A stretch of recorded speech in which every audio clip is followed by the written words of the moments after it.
कहो कि लोगों, आओ मैं तुम्हें वो चीजें पढ़कर सुनाऊं जो तुम्हारे परवरदिगार ने तुम पर हराम कर दी हैं।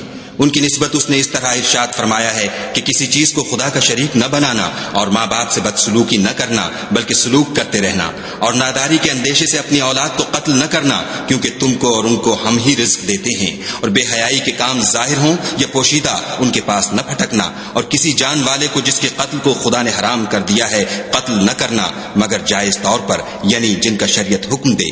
इन बातों की वो तुम्हें ताकीद करता है ताकि तुम समझो।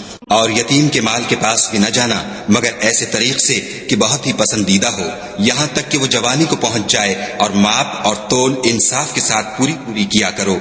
हम किसी को तकलीफ नहीं देते मगर उसकी ताकत के मुताबिक, और जब किसी की निस्बत कोई बात कहो तो इंसाफ से कहो, गो वो तुम्हारा रिश्तेदार ही हो, और खुदा के अहद को पूरा करो। इन बातों का खुदा तुम्हें हुक्म देता है ताकि तुम नसीहत कबूल करो।